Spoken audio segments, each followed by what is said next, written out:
राधे राधे। जय श्री कृष्णा। शनिवार व्रत कथा और आरती।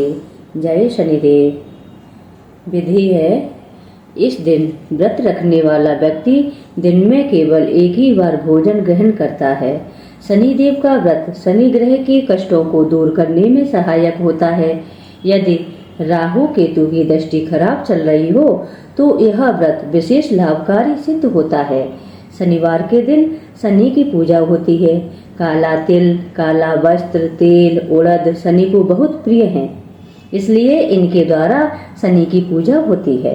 कहते हैं कि इस व्रत को श्रवण मास के शुक्ल पक्ष से आरंभ करना चाहिए।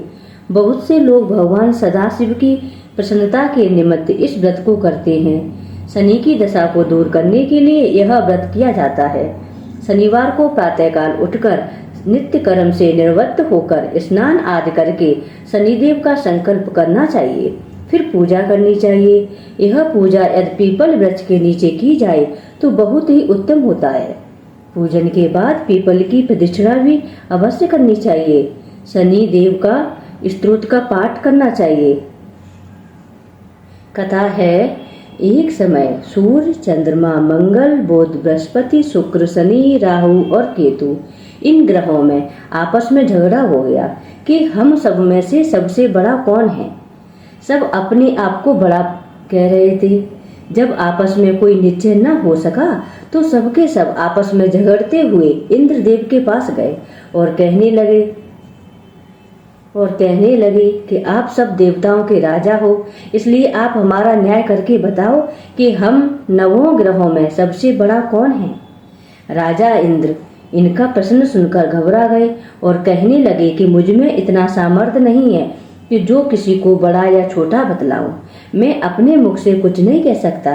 हाँ, एक उपाय हो सकता है। इस समय पृथ्वी पर राजा विक्रमादित्य दूसरों के दुखों का निवारण करने वाला है, इसलिए तुम सब मिलकर उन्हीं के पास जाओ, वही तुम्हारे दुखों का निवारण करेंगे।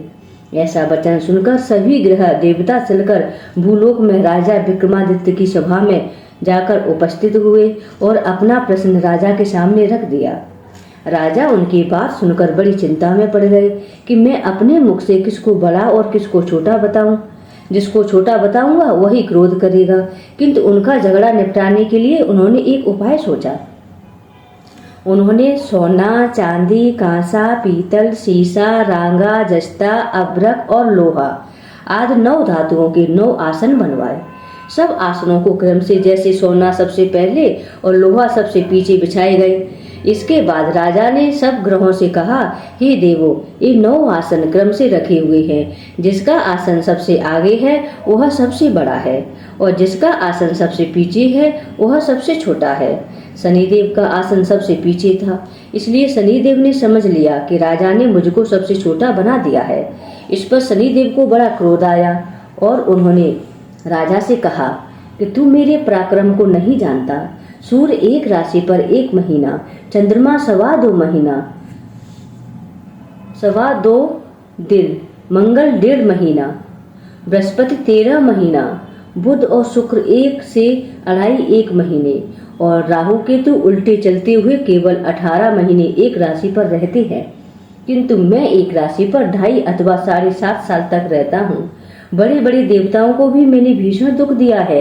राजन सुनो, राम जी को 7.5 आई तो उन्हें वनवास हो गया और रावण पर आई तो राम लक्ष्मण ने सेना लेकर लंका पर चढ़ाई कर दी।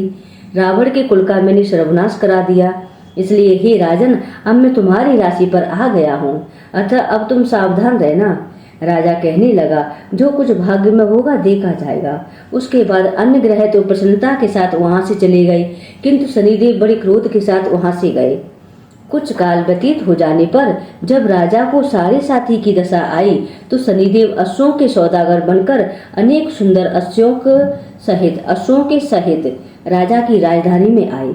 जब राजा ने सौदागर के आने का समाचार सुना तो अश्वपाल को अच्छे अच्छे अश्व खरीदने की आज्ञा दी।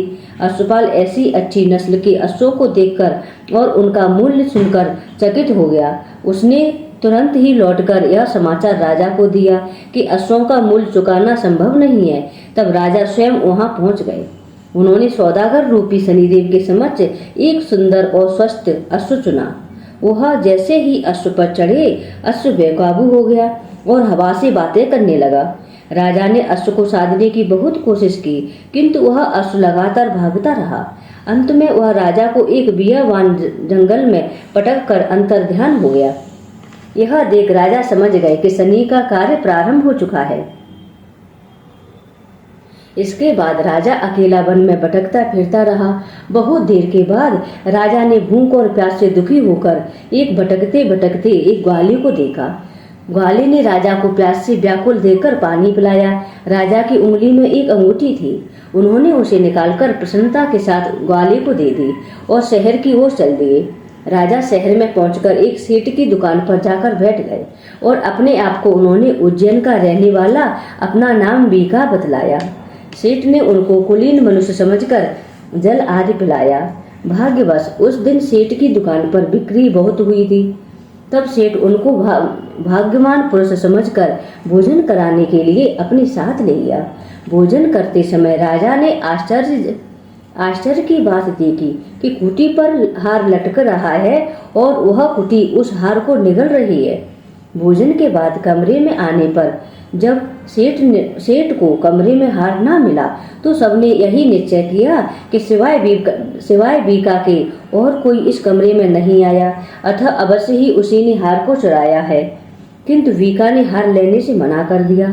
इस पर 5-7 आदमी इकट्ठे होकर उसको कोतवाल के पास ले गए। कोतवाल ने उसको राजा के सामने उपस्थित कर दिया और कहा कि ये आदमी तो भला प्रतीत होता है, चोर मालूम नहीं होता, किंतु सेठ का कहना है कि इसके सिवाय और कोई घर में आया ही नहीं, अवश्य ही इसी ने चोरी की है। तब राजा ने आज्ञा दी कि इसके हाथ पैर काटकर चौरंगिया किया जाए। राजा की आज्ञा का तुरंत पालन किया गया और बीका बने राजा विक्रमादित्य के हाथ पैर काट दिए गए।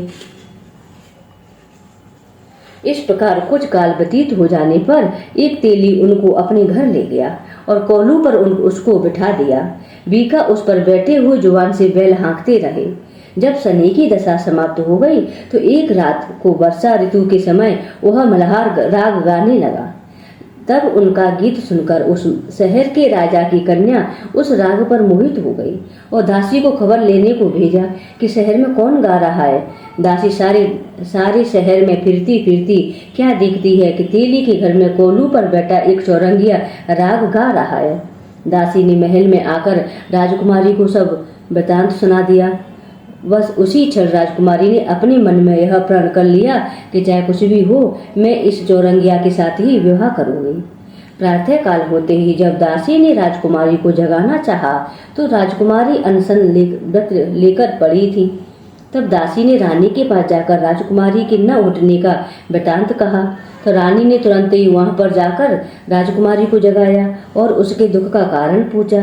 तो राजकुमारी ने कहा कि माताजी, मैंने यह प्रण कर लिया है कि तेली के घर में जो चौरंगिया है मैं उसी के साथ विवाह करूंगी।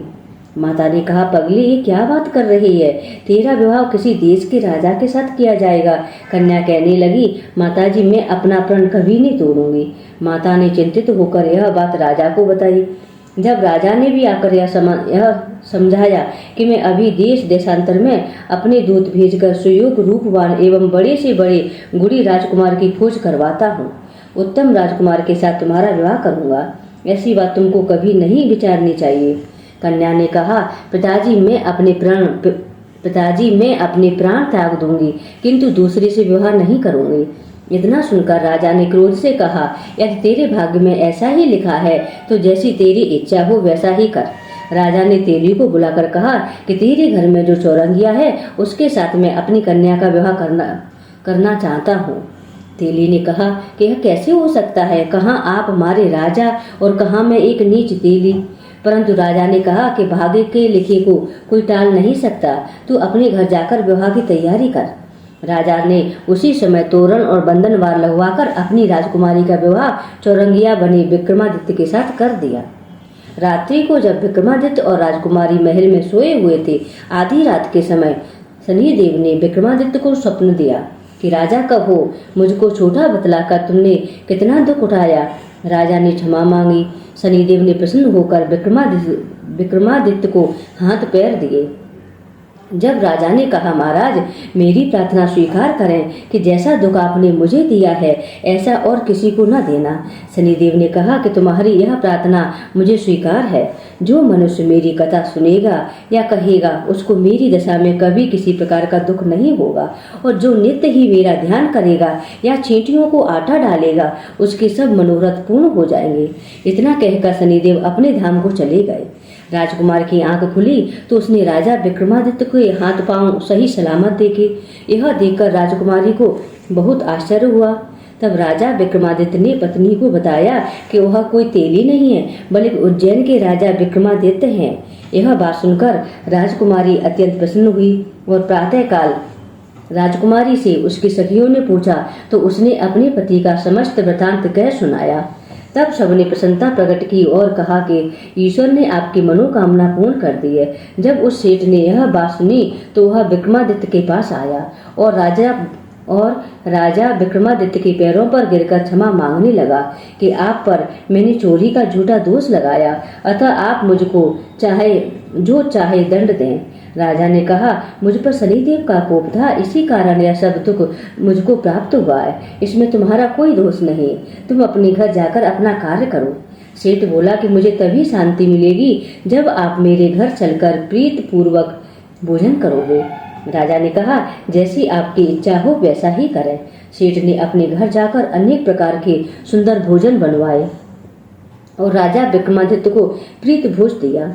जिस समय विक्रमादित्य भोजन कर रहे थे कि एक अत्यंत आश्चर्य की बात सबको दिखाई दी कि जो कुटी पहले हार निगल गई थी अब वह हार उगल रही है। जब भोजन समाप्त हो गया तो सेठ ने हाथ जोड़कर बहुत सी मोहरें राजा को भेंट की और कहा कि मेरे श्री कंवर नामक एक कन्या है, उसका पाणी ग्रहण आप करें। इसके बाद सेठ ने अपनी कन्या का विवाह राजा के साथ कर दिया और बहुत सा दान दहेज आदि दिया। इस प्रकार कुछ दिनों तक वहां निवास करने के बाद विक्रमादित्य ने शहर के राजा से कहा कि अब मेरी उज्जैन जाने की इच्छा है। फिर कुछ दिन के बाद विदा लेकर राजकुमारी मनभावनी सेठ की कन्या श्री कंवरी तथा दोनों जगह के दहेज में प्राप्त अनेक दास दासी रथ और पालकियों सहित विक्रमादित्य उज्जैन की तरफ चल दिए। जब वे शहर के निकट पहुंचे और पुरवासियों ने राजा के आने का समाचार सुना तो समस्त उज्जैन की प्रजा अगवानी के लिए वहां आई।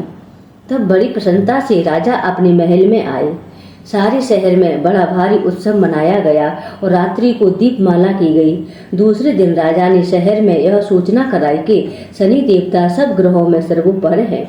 मैंने उनको छोटा बतलाया, इसी से मुझको यह दुख प्राप्त हुआ है। इस कारण सारे शहर में सदा शनि देव की पूजा और कथा होने लगी। राजा और प्रजा अनेक प्रकार के सुख भोगते रहे। जो कोई शनिदेव की कथा को पढ़ता है या सुनता है, शनिदेव की कृपा से उसके सब दुख दूर हो जाते हैं तथा इस जन्म में वह समस्त सुखों को भोग कर अंत में मोक्ष को प्राप्त होता है। अतः शनिवार की कथा को व्रत के दिन अवश्य पढ़ना चाहिए। बोलो शनिदेव भगवान की जय। न्याय के देवता शनि महाराज की जय। ओम शांति, ओम शांति, ओम शांति। जय जय शनिदेव, जय जय शनिदेव, भक्तन हितकारी। जय जय शनिदेव, जय जय शनिदेव, भक्तन हितकारी। सूरज के पुत्र प्रभु छाया महतारी। जय जय शनिदेव, भक्तन हितकारी। जय जय शनिदेव, भक्तन हितकारी। सूरज के पुत्र प्रभु छाया महतारी। श्याम अंक वक्र दृष्ट चतुर्भुजधारी। नीलांबर धार नाथ गज की यशवारी। जय जय शनिदेव, जय जय शनिदेव, भक्तन हितकारी। नीलांबर धार नाथ गज की यशवारी। क्रीट मुकुट शीश सहज तिपत लिलारी। मुक्तन की माल गले शोभित बलिहारी। जय जय शनिदेव, भक्तन हितकारी। जय जय शनिदेव, भक्तन हितकारी। मोदक मिष्टान पान चढ़त है सुपारी। लोहा तिल तेल उड़द महिषी अति प्यारी। देव तनुज ऋषि मुनि सुरत नर नारी। देव तनुज ऋषि मुनि सुरत नर नारी। विश्वनाथ धरत ध्यान शरण है तुम्हारी, विश्वनाथ धरत ध्यान शरण है तुम्हारी। जय जय शनिदेव, जय जय शनिदेव, भक्तन हितकारी। जय जय शनिदेव, जय जय शनिदेव, भक्तन हितकारी। सूरज के पुत्र प्रभु छाया महतारी, सूरज के पुत्र प्रभु छाया महतारी। जय जय शनिदेव, भक्तन हितकारी। जय जय शनिदेव, भक्तन हितकारी। बोलो न्याय के देवता शनि महाराज की जय। जय शनिदेव।